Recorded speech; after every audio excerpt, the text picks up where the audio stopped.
and this is a great pleasure for me to introduce our next speaker, Mr. Jean-Claude Ball. Mr. Ball is the first secretary in charge of space in the European Union delegation to the US, and in his role, he works on cooperation between the European Union and the US, in particular for space navigation, Earth observations, space surveillance, and tracking and space research. Mr. Ball has 23 years of professional experience in both the private and public sectors, including a 3-year period as an entrepreneur. His career includes roles in financial management and in managing consulting with a focus on telecommunications, broadcasting, and banking sectors. His career took him to reside in different countries, including France, Germany, and also Belgium, and now he's here with us in the US. So please welcome Mr. Ball, who is going to speak about the benefits of Copernicus, the European Union's Earth observation program. Let's welcome Mr. Ball.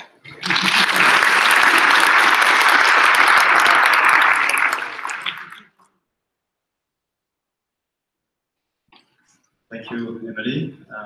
Thank you for this kind introduction.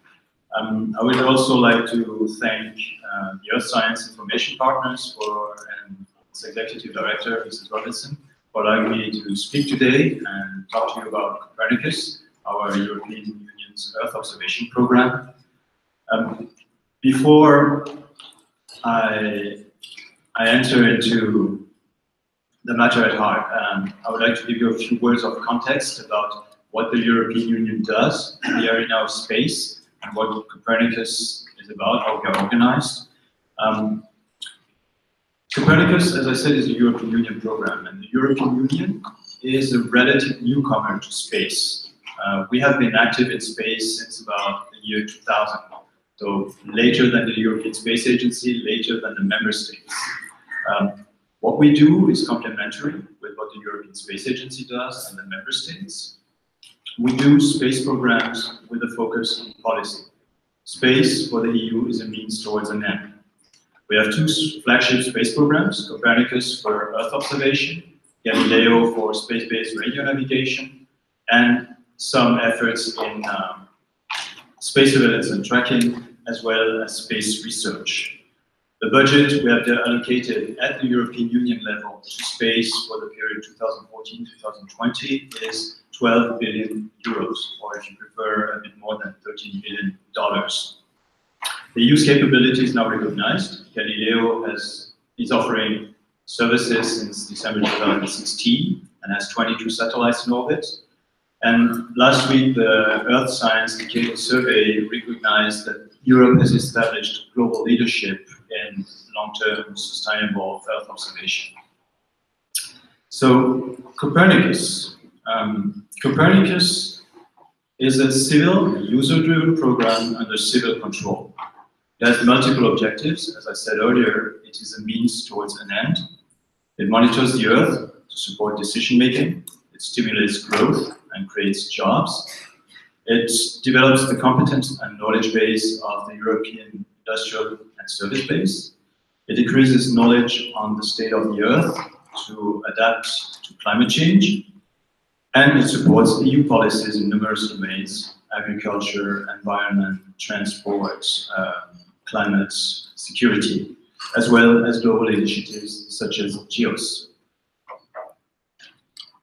Copernicus has 6 operational services which are used to deliver data.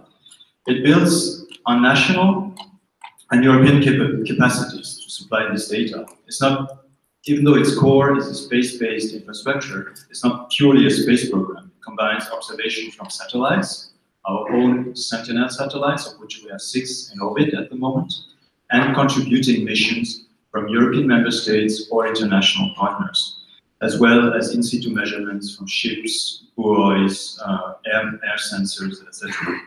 We combine all this information to transform the raw observation data into services and value-added geoinformation products, which can be directly used by the decision makers.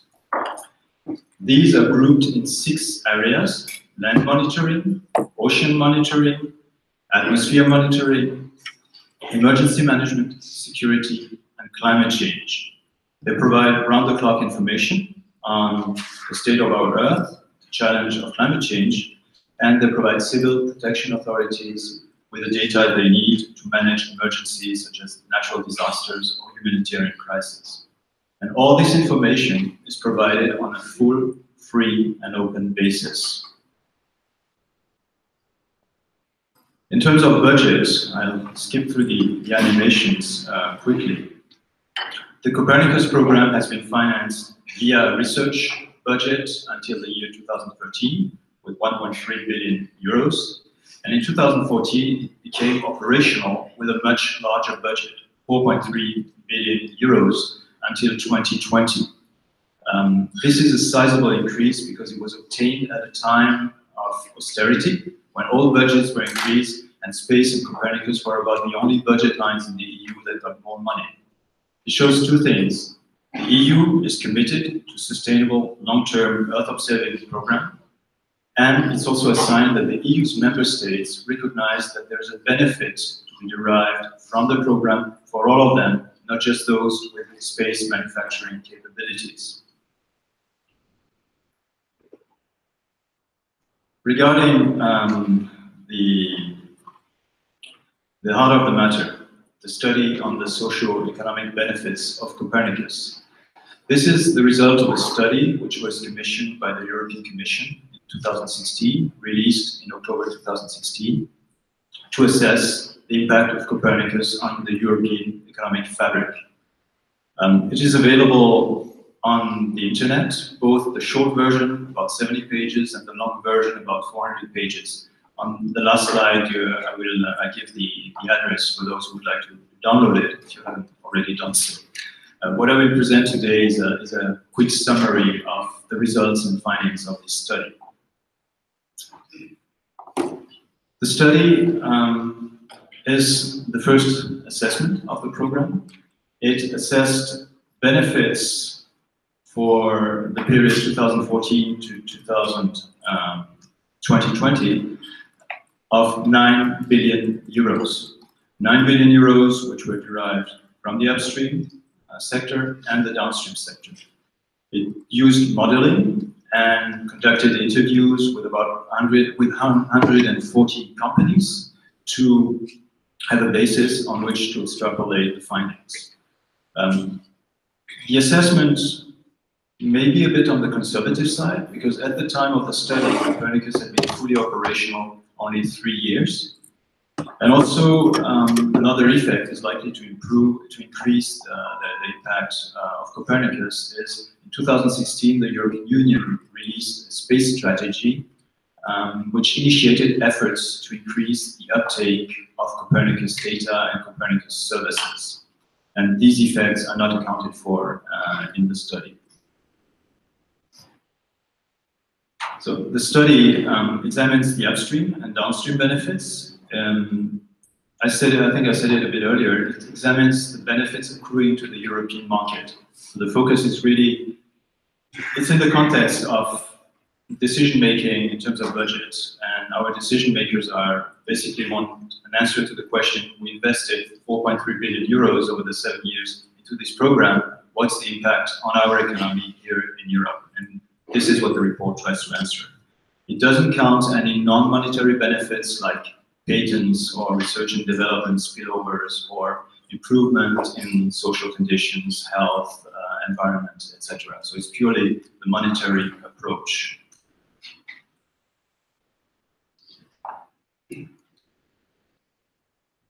The first part, the upstream benefits, 70 to 80% of the budget invested by the European Union and the European Space Agency were in the space infrastructure.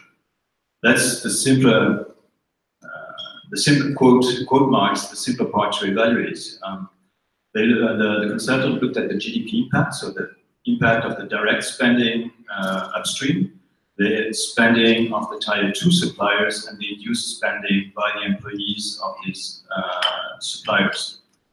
Direct impact on the space sector is the gross value added, labor plus profit. We used the Cambridge econometrics model to derive the added value for the economy as a whole based on the spending in the space sector. The model, of which you will find the details in the study, yielded that for each euro spent upstream in the Copernicus program, we had 1.4 euros of added value to the economy as a whole. Total investment by the European Space Agency and the European Commission was 7.5 billion over the period, and the accrued benefits for the space upstream, the upstream part, were 10.3 billion for the period. Additional jobs based on this model, 16,000 in total, of which about 12,000 just for the space industry, and accrued revenues in form of taxes or contributions for governments of 289 million.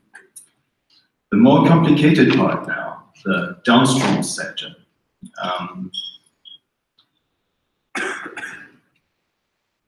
We selected 8 sectors out to analyze more thoroughly, to have a basis on which to start the discussion. These 8 sectors were selected based on different criteria, but mainly their attractivity and their potential for Earth observation applications.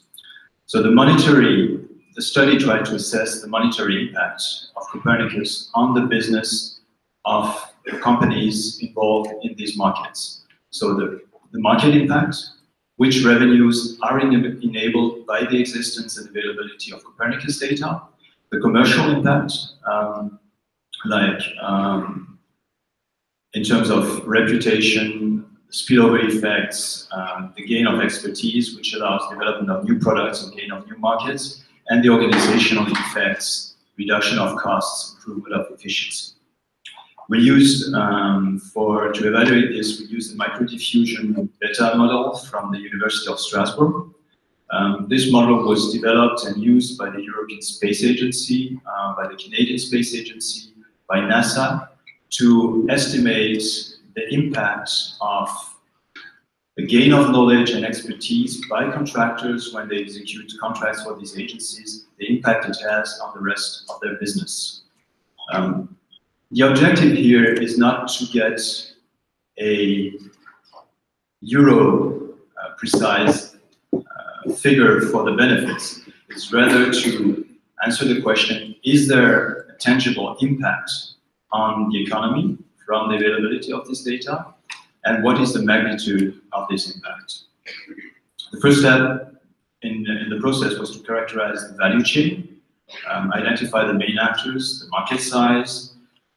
This was based on the interviews and secondary data, and then identify the different effects on the revenue and commercial profit of these companies. From these, we derived the added value, the benefits of Copernicus, and extrapolated on the basis of the sample to the whole market in Europe. We looked at the intermediate users, so data and value-added services companies for all 8 sectors. And in some of the more commercially driven sectors, 3 of them, we also tried to derive end-user benefits and quantify those. The minimal estimate in the different sectors that I will show you, the minimal estimate bases just on the data and value-added services segment of the market, and the maximum estimate that I will show you for the different sectors basis on the integration also of the geoinformation services market beyond the data and value-added services. It's a driver for Earth observation, and it's actually 3 times bigger than the previous market. The first sector we looked at is agriculture. It's historically been one of the first users of Earth observation data to monitor agricultural policy, food production, to use it for precision farming. It has a heterogeneous set of intermediate users, but balance in Europe between public actors and private actors in the end user segment. The private actors, most of them being agricultural cooperatives. The benefits derived from this, we expect the share of revenue attributable to Copernicus to rise to 17% in 2020, up from 13% at the beginning. The estimate is driven by the use of satellite imagery for precision farming, and it ranges from 38 to 78 million in 2020. And the figure for 2020 is not a cumulated benefit, it's the figure for 2020. If we looked at the cumulated benefit, non-discounted, that would be 141 to 276 million euros.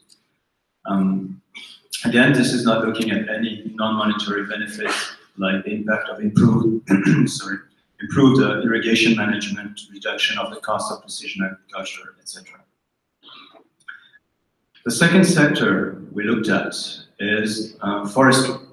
Forestry, the wood-based industry in Europe, employs about 2.8 million people. It has very different governance models across the different states, largely private-based in countries like Austria, Finland, or Slovenia, or France, or public-based like Sweden, Poland, Romania, or Bulgaria. The intermediate users are several private companies, forestry management organizations, or public research institutions. But 90% of the end users are public authorities or public entities.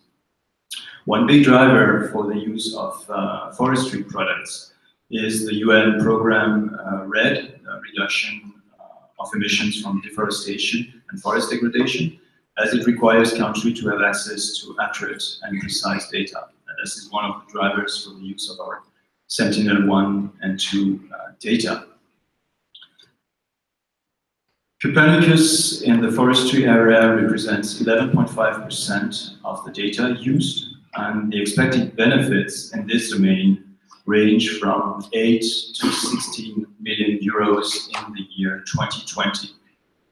This is a rather conservative estimate, as the European Space Agency in parallel had done a study on the complete value chain of one application in Sweden, which yielded a benefit of 21 million euros. So we're really looking at a rather conservative estimate. Third sector we looked at is urban monitoring. Urban monitoring has its relevance. 54% of the world's population live in urban areas. Copernicus is already used in many products. It's a market which is growing quickly. It's been multiplied by 6 in just 3 years. The end users are mostly local authorities, but what we saw during the study is that private companies like chain stores or construction companies are also moving into this market as end users. The data here, the Sentinel data, is often combined with in-situ measurements and data obtained from UAVs as a complementary source. There is a big potential in this market due to the growth of smart cities. We expect a compound annual growth rate of 17% in this market. And the estimates of benefits for Copernicus, from Copernicus for the European market range from 13 to 14 million euros in 2020. And in these 13 to 14 million euros, we included some end user benefits, as there are figures and methodologies which exist which help assess the end users, assess a return on investment from the investment made via Copernicus. The assessment is 25%, which yields about 2.8 million euros benefits in 2020 at the end user level. Another sector where we also integrated the end user benefits and which shows great promise, also especially accounting for the fact that Copernicus had been operational for only a short period of time at the time of the study, is the insurance application market. What the study did is they looked at applications, at insurance policies which cover natural hazards, crop natural hazards, crop insurance, livestock insurance. where Earth observation is used in risk modeling and loss assessment.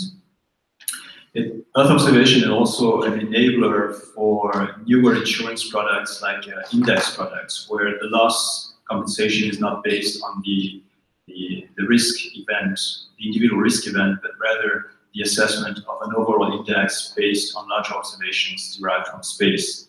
This will benefit Copernicus when the constellation is older. At the time of the study, none of the insurances were using Copernicus data for this newer index products. This will benefit as the Copernicus constellation matures and grows older.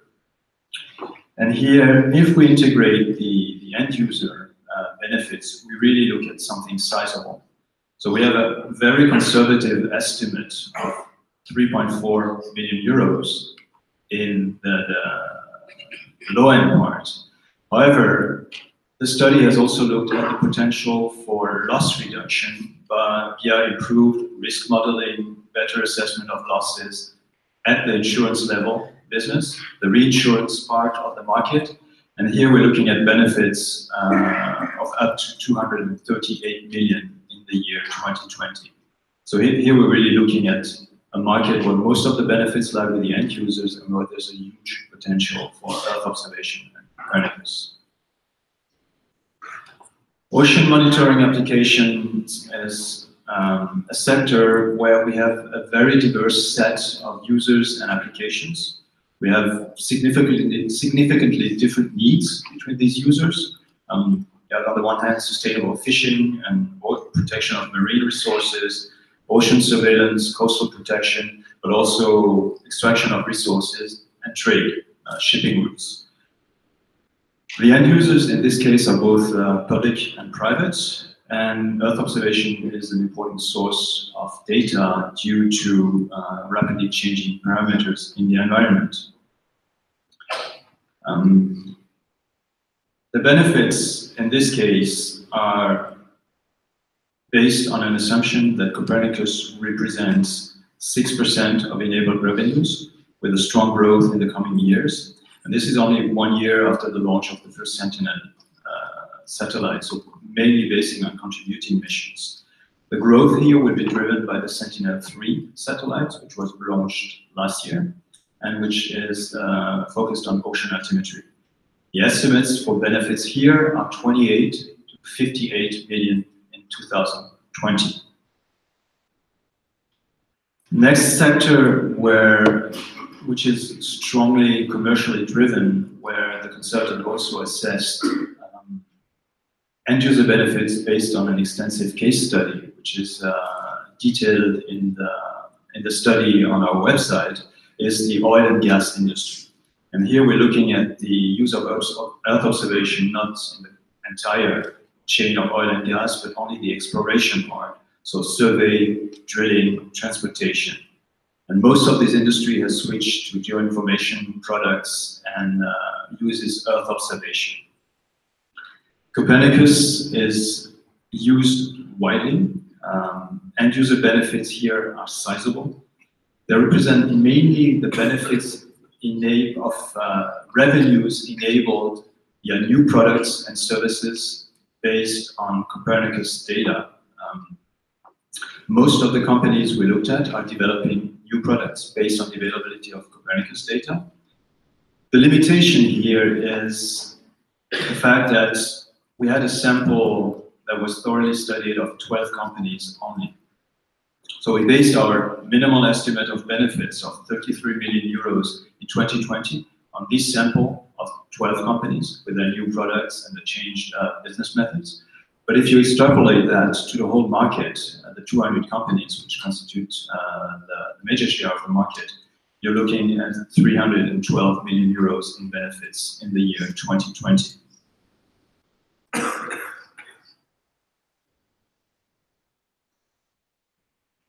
Renewable energy applications. Here we mainly looked at the solar, wind, and biomass part of the market. It's quite a big sector in Europe. It employs 8 million people. Intermediate users are mainly value-added services companies and research centers. Earth observation is mainly used for biomass and solar energy. Benefits here are somewhat limited.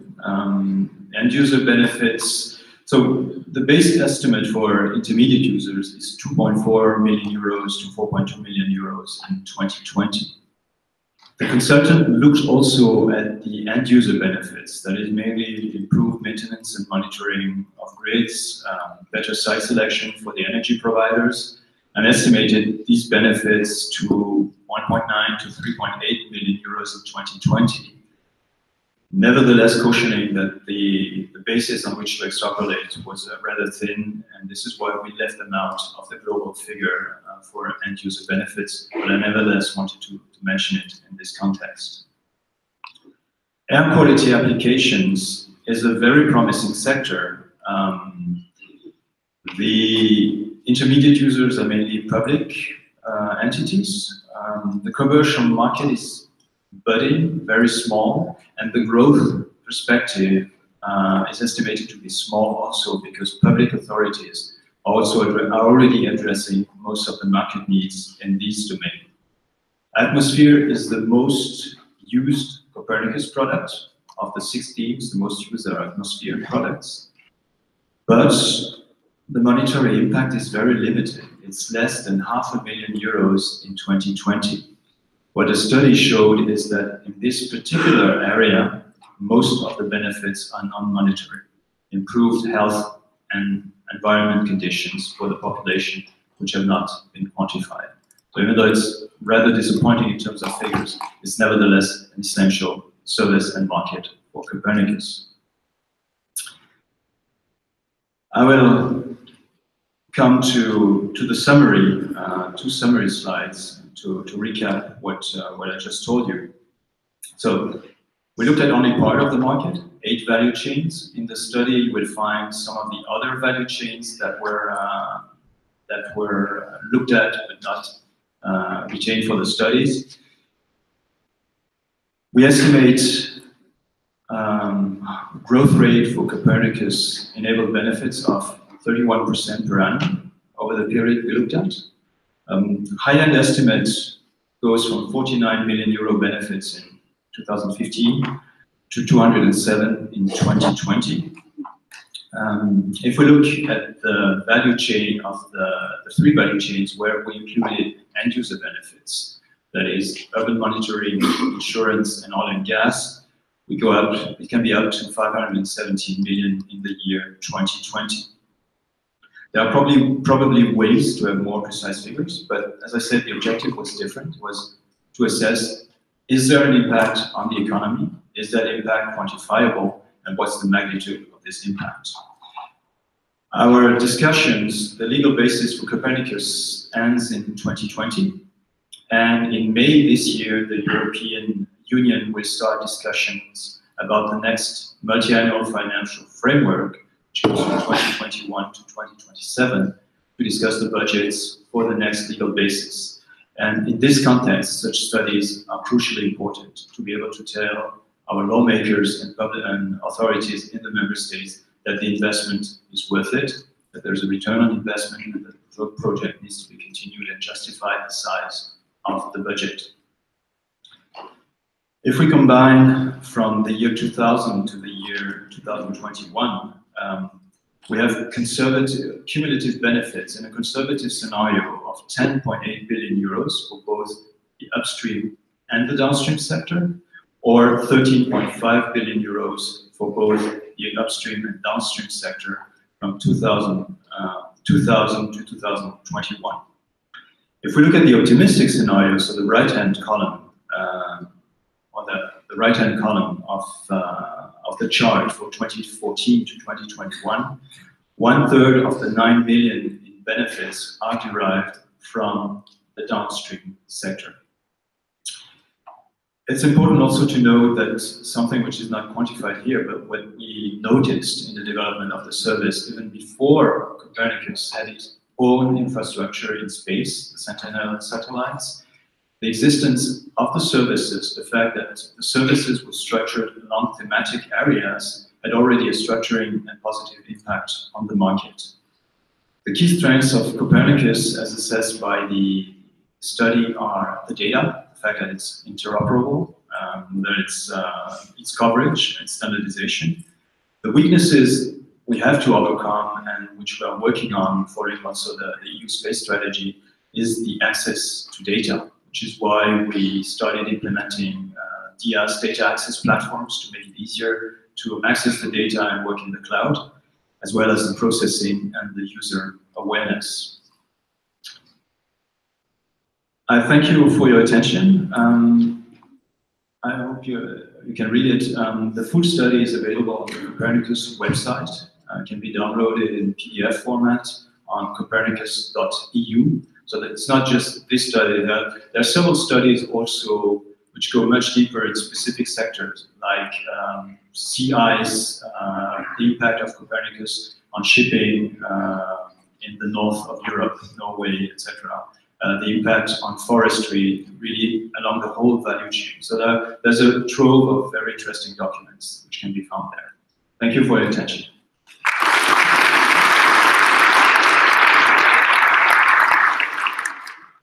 Thank you so much for staying in time.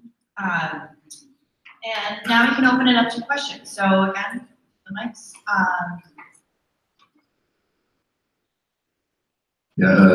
Jeff Delabojatiel from NOAA. Jean-Luc, thank you very much for an interesting talk. I like the depth of your study. I would love it if the U.S. Group on Earth Observations, which is civilian Earth observation agencies, did one like this. We have done assessments, but mostly on the intra-governmental benefits. This is good. The thing that worries me a little bit, though, is the great benefit in the oil and gas industry. As you pointed out, it's economic benefits. It doesn't include social or environmental benefits, and it also doesn't include environmental non-benefits, harm. So, should we be worried that projects like this would benefit, certain sectors of industry which may have negative impacts in other areas?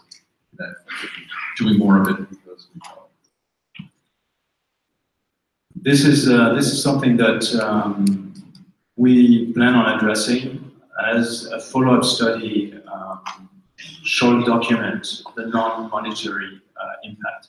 So really looking at what you just underlined, so not just the commercial aspects, but also the impact on public policies of the availability. Climate change is one of the areas where we have a whole thematic, one of the 6 themes of Copernicus, where we are implementing the service, which is the last one which is going operational, where we will have this kind of assessment, yes.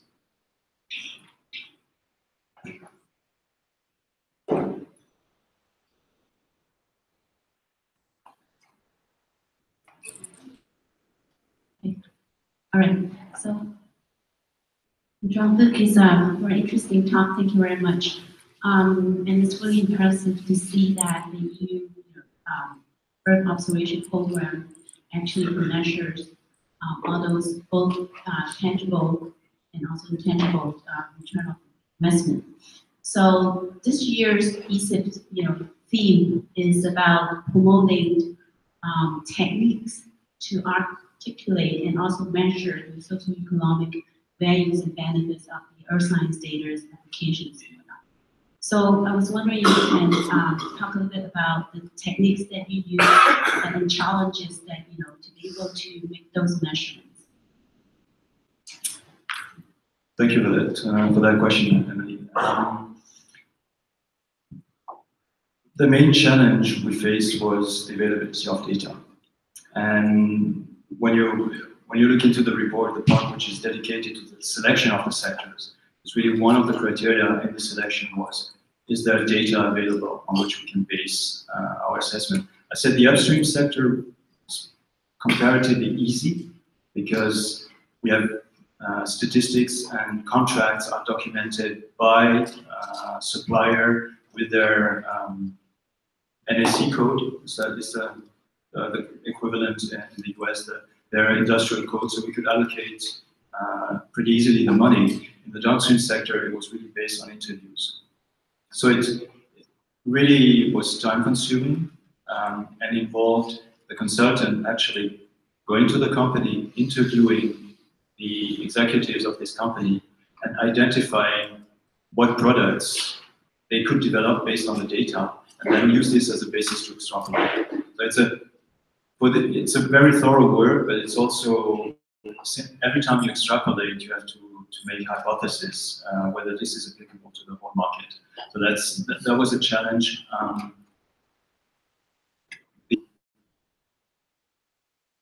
The other challenge is, as Jeff underlined, is we have non-monetary benefits which are sizable in a number of the sectors, and these will be even more complicated to assess. One thing which really helped us to do this study in Europe is the fact that I said at the beginning, Copernicus is a user-driven program. So, and all the programs in the EU, we have this cycle. Whenever you present a legislative proposal, you have to first explain to the lawmakers why you do it, assess the impact. If you spend money, what problem will it solve? What monetary impacts do you expect it to have? And then during the life of the legislative, of the bill, once it's adopted, Copernicus, we had a midterm review in 2017, which this study fed into, where we had to say, where we had to assess, did the program fulfill the objectives set in the law? What was the impact? That's what we tried to answer. But also, by law, we had user groups. It's a user-driven program, so we have a structured process where we have input from user groups for the different service themes and products, and we could actually, we knew who the users are, and we could access them for the interviews, and that was immensely helpful.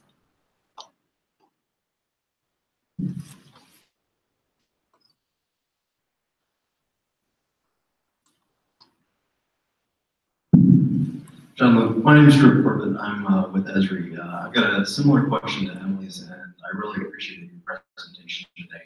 We work with a lot of end users as well, and one of the hardest things is helping them quantify how their operations have changed and the savings that they've accomplished as they've begun to implement.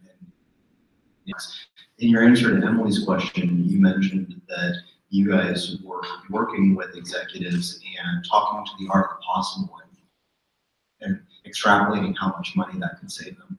Is there a framework that you know about that could help those executives as they begin to implement the Copernicus data and other data sets capture and quantify their savings? Or would that be something that potentially the ESIP community, if we would come up with some type of measurement framework for cost savings of incorporating Earth observation data, would that be useful at all based on what you see?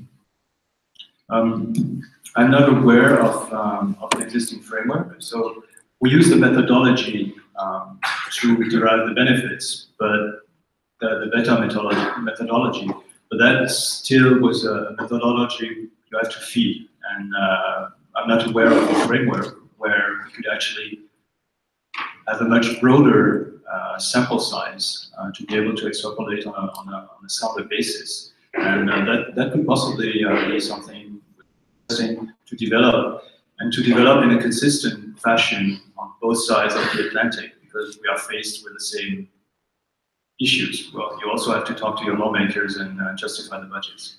Great. Thank you. Great. So hi, Pierre Buttigieg from the Alfred Becker Institute. The UN instituted the SIA, System of Economic and Environmental Accounting, to incorporate natural assets and flows into monetary valuation systems.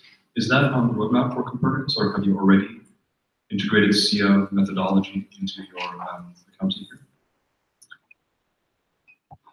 here? This study, we looked at the flows, not at the asset side. I'm not aware, that's a question I would have to put to headquarters in Brussels, whether they consider integrating this.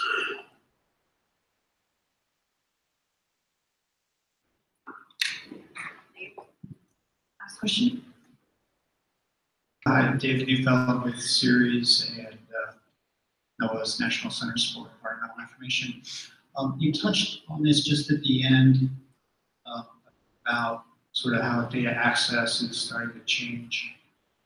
maybe from a discovery and download perspective and more towards cloud processing. I was curious, sort of the cost model that might come into play there, how Copernicus might be handling that. Is that public-private partnerships? Is Copernicus going to bear that cost, or is it? What are your thoughts there? Do you have any data on that topic?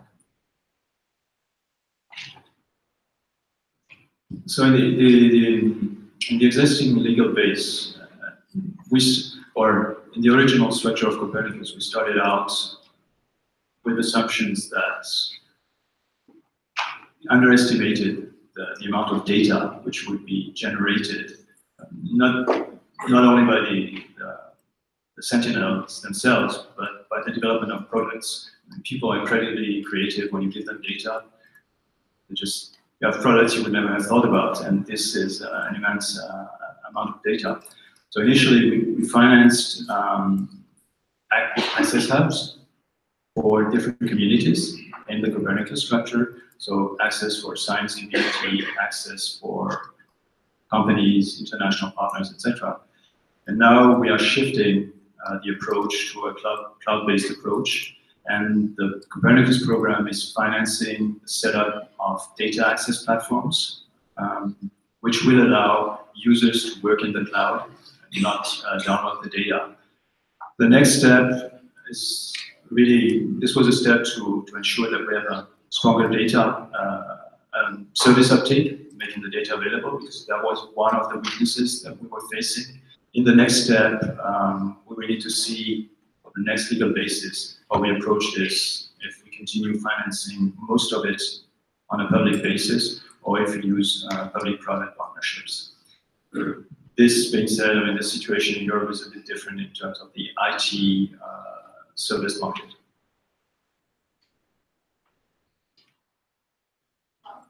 Thanks, Jean-Luc, one more time.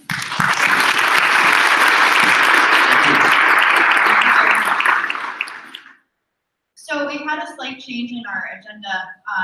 You might have noted in Sketch that we were supposed to have a talk by Commander Andy Howell on crisis mode creativity, and unfortunately today the Coast Guard was actually called into action to respond in California, and we haven't heard from Andy today, so not with us. But it was really nice to have extra time for Copernicus, and with that we're going to head to our last plenary speaker, and Jeff Gale, please.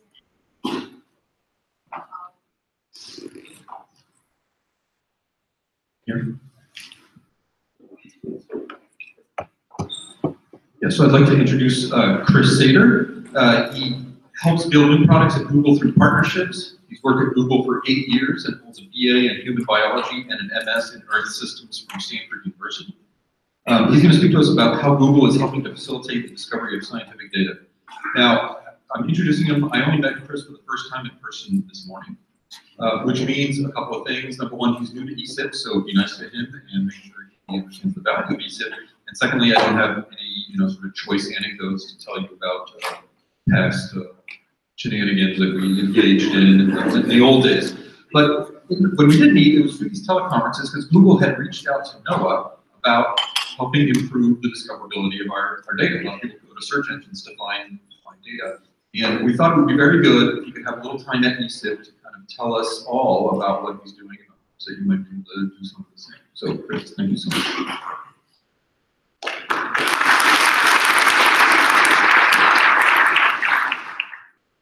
All right, thank you very much, Jeff, and Aaron, thank you so much for the opportunity to take just a few minutes and give a quick introduction to the program that we're working on. To the broader ESIP community, really awesome, warm welcome, and I thank you guys very much for letting me join you here. So I want to talk a little bit about this project that I'm working on with my friends who don't have any background in this, at dinner parties and things like this. It always takes me a little while to sort of explain what the problem is, right? Why is it hard for scientists to find and access data today? And I'm thrilled by the fact that I'm sure that's not the case in this room, and I'm frankly humbled that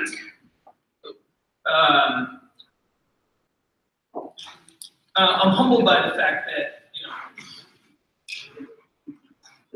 that you know, all of you are certainly more expert in this, and that you let me join you here today. The fact that publishers and funding agencies require scientists to make their data publicly available is a great thing, but the existence of thousands of repositories on the web, hosting millions of data sets, makes it difficult to know what data exists or how to get it. So many of you may know that Google's mission is to organize the world's information and make it universally accessible and accessible. And scientific data is clearly a critical part of the world's information, so we want to make it universally accessible, or at least more accessible. So why ESIP? Why, of all the places in the world, am I here today? Ultimately, we want to work across scientific disciplines to address all the world's science. So everything from historical linguistics to animal physiology to high energy particle physics and everything else. But as a matter of practicality, I'm the only person working on outreach for this project, and so we decided to focus on attempting to get breadth instead of depth for our initial product launch, which we're planning for later this year. So we decided to focus on earth science. So why did we decide to focus on earth science? I think there's three main reasons. The first one is that it includes so many different scientific disciplines. Awesomely, many of them are represented here today. That are all critical to understanding our planet. Environmental science is well aligned with Google's environmental stewardship commitments, including energy, and frankly, my own bias probably factored in here quite a bit as well. As Jeff mentioned, I'm an environmental scientist by training. I studied a program called Earth Systems at Stanford University, which is an interdisciplinary environmental science program. After that, I spent the next 7 years at Google running support operations for some of our advertising products, which was great. But when the opportunity came up this summer to get involved in helping advance science, I jumped all over it. So in my personal experience, I studied behavior change and climate science. And so I feel really passionately about the goal here of breaking down the barriers between some of these scientific disciplines and making it easier for students and researchers to look at the union of different types of study to find some of the interesting things that are happening to help explain what's going on our planet and how we can be engaged. I'm also passionate about one of the missions of this project, which is being run by the Google research team, is to help improve creating an ecosystem of data reuse and citation. And so that's one of the focuses of the program as well. I think is really exciting. So how does this all come to life? We're taking an open approach and allowing anyone to, any data repositories to make their data sets available through the use of structured data markup, specifically schema.org's data set markup. So good opportunity to mention that schema.org is not just a Google thing. Once work is marked up with schema.org, it's available for use by anyone. I think that open approach is really critical here. There are existing companies like Microsoft, Pinterest, Yandex, a number of others that are already using schema.org in different types of domains to do really rich markup. And in Google products, you may have seen schema.org markup in the wild already. We have it for events and recipes, fact checking. Most recently, we launched a new jobs search that's using schema.org. And up next will be data sets. So I'll spare you the full set of details on exactly how this all comes together. Maybe just point you to the URL at the bottom of the left screen there. Developers.google.com has pretty extensive documentation about how to do this. The long story short is that the two keys are marking up data set landing pages with as much metadata as possible. This can be done through JSON-LD, but we prefer JSON-LD, but RDFA and microdata also work. And then the other piece that is critical is a sitemap. Even if the data sets are marked up, if there's no way a crawler can get to them to understand what they are and index them, schema.org isn't going to make much of a difference. So those are the two things, developers.google.com for more information. Obviously, share my email address at the beginning, and I'll share it again at the end if anybody would like to get a little bit more hands-on help doing that kind of markup. So the more structured markup that you can use, the better. definitely including a name and a description, DOI, spatial and temporal coverage, provenance of the data, access and license information, pretty much anything else that you think is important can go in the description that will give users the best chance of understanding what they're going to find when they access that data set. And again, I think just really important to call out specifically here that citation is something that we want to make particularly prevalent in this product. So helping track things like derivative data sets or publications that are written based on data. I probably won't do questions in front of the whole broad group here, but I really do want to take questions after. One question that I get quite often when talking about this is how does this relate to other things that Google's doing in the public data space, often questions around like Google Cloud and BigQuery, Public Data Explorer. So I think the major difference is that in those, they're relying on Google servers to host the data, obviously with approval from whoever the data's owners are, pursuant to their licenses, and then use those platforms to actually crunch the analysis. In this project, we're really focused just on the discovery piece, and so whatever is being done, whether digitally or in an analog fashion to actually like, distribute that data after, wouldn't really come into play for what we're thinking about here. But that would be one topic that is very interesting to me would be what, if you imagine what a project like this might look like a few years down the road, what are some of the things that you think we could do that would be interesting beyond just access? One way that I think you can think about it, and I'll just leave you with this as a final takeaway, is the way that the research team has described this project, and it's very accurate, is basically Google Scholar for data sets. So if you have to take away one thing from this, just take away that. So again, thank you so much to the ESIP community. I mean, I was thrilled to find out that ESIP is a thing because it's such a perfect collection of the type of person that I want to be working with in this project. It'll be critical to our success. So that's why I was really excited to come out and not only learn from this community, but hopefully have an opportunity to build out some partnerships for this. So yeah, please come find me if it's of any interest. Thank you again for letting me join you.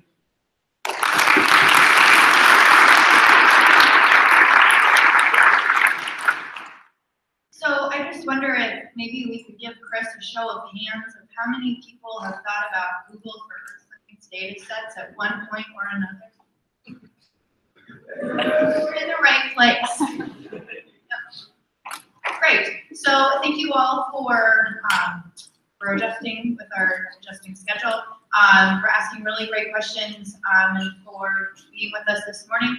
Lunch is right next door. It's a buffet, and I think it should be just about ready. So with that, we'll close out the plenary this morning, and we'll see you tomorrow morning at 8 for breakfast, 8:30 for So thank you.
Sitting at the tables.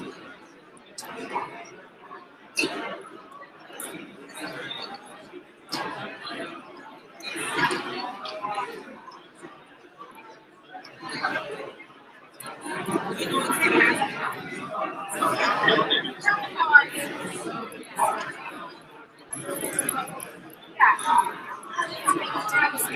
chatting up Plenaries.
So they will know how to respond.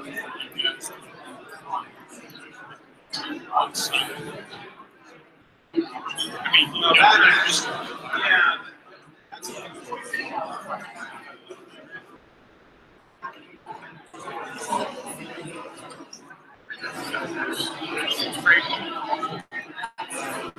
We look at first.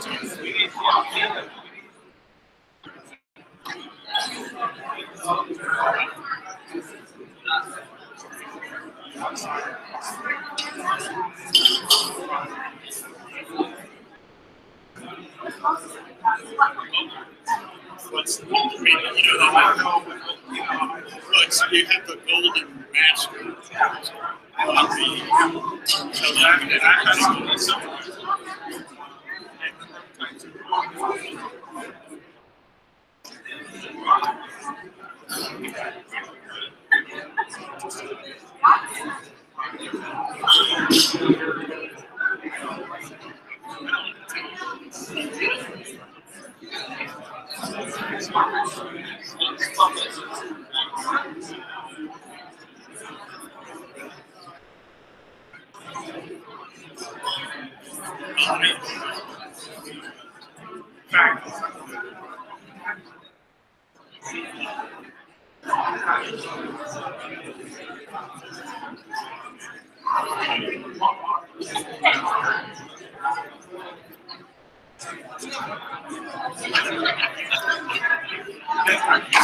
you know, mine too.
Sorry, Mom. Oh, that was a drag. Yeah, I don't.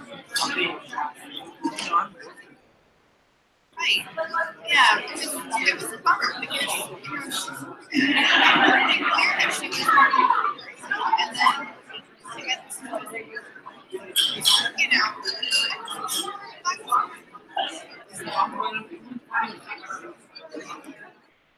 Yeah.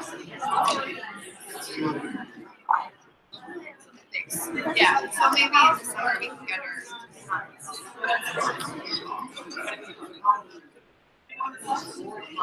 Yeah, yeah, lots of stuff. Yeah, so anything I can do, each my and by the next one.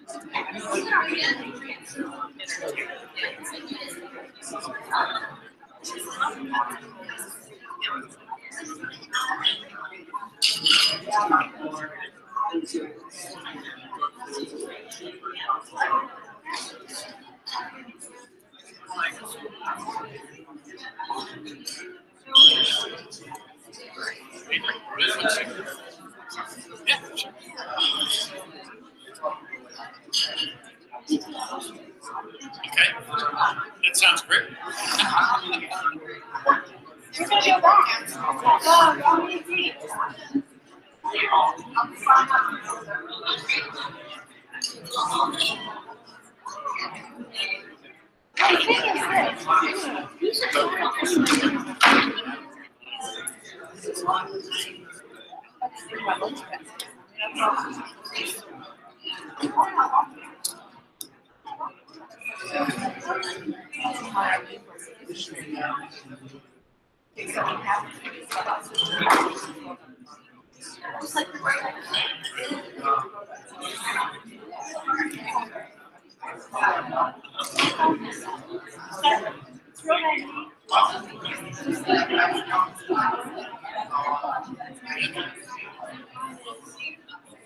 Oh,